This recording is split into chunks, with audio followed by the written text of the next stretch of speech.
Je ne suis pas porte-drapeau, je suis un artiste et puis je dis ce que je pense et ça n'est que ce que je pense. Le débat sur l'identité nationale, par exemple, c'est une insulte qu'on alimente tous. Là, j'en reparle, j'alimente aussi, mais je voudrais absolument dire qu'ils auraient dû appeler ce débat le contrôle d'identité nationale. Comment j'ai encore à me justifier d'habiter dans mon pays? C'est schizophrénique. Donc, pointer quels sont les bons Français et quels sont les mauvais Français, ça me dégoûte. Salam, shalom, salut, voici une nouvelle vidéo de la street télé virtuelle, le thème, le comique Jamel Debbouze. Tout le monde connaît cet artiste, ancien chroniqueur, à Canal+. Aujourd'hui, il est à la fois comique et acteur. Étant apprécié par une très grande partie des jeunes, et moins jeunes qui vivent dans les cités françaises. On peut penser que Jamel Debbouze a un discours, écouté en banlieue. Voilà pourquoi, nous déplorons les propos qu'il a tenus, au journaliste Aurélien Ferenczi, de Télérama. De plus, nous rajoutons que si Monsieur Debbouze trouve schizophrénique l'attitude du gouvernement, la sienne n'est pas meilleure. Écoutons quelques extraits de cette interview, qui a duré près d'1 heure. Télérama.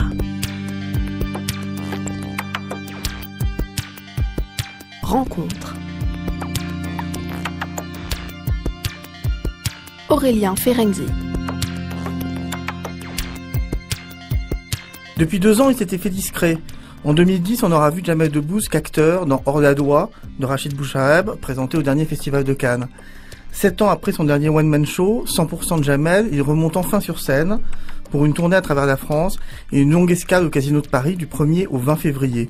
Il promet de nous dire tout sur Jamel, c'est le titre du spectacle. De quoi il parle?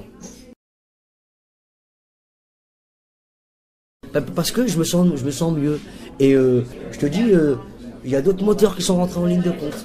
Alors, j'ai commencé par raconter mon univers, mon quartier, d'où je venais, et puis un petit peu le rapport à ma nouvelle vie, tu vois, ce que ça provoque dans la vie d'un gamin de devenir une vedette, une rosta. Et aujourd'hui, je te raconte tout autre chose.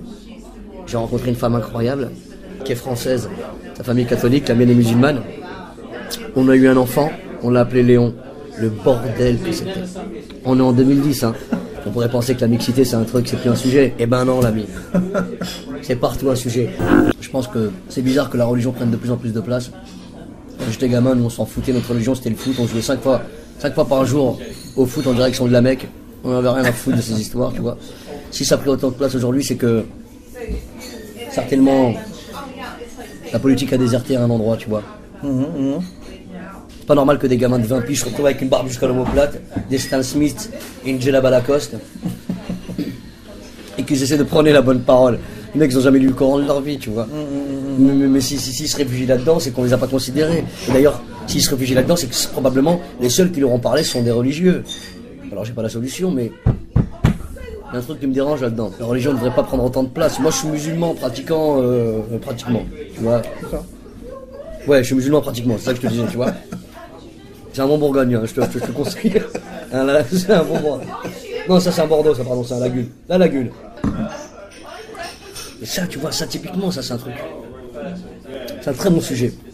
Je voulais écrire un truc sur le vin et sur le porc.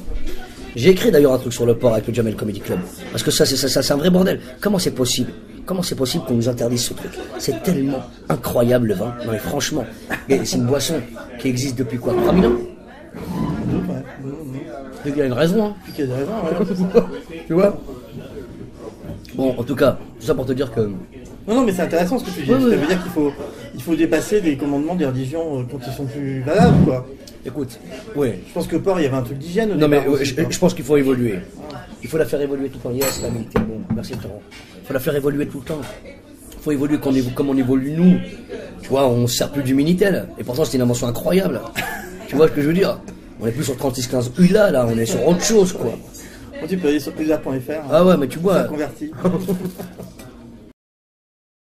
Vous comprenez maintenant pourquoi, lorsque nous voyons Jamel Debbouze défendre les personnes stigmatisées pour leurs différences comme le fait Nicolas Sarkozy, nous y n'accordons que très peu d'intérêt.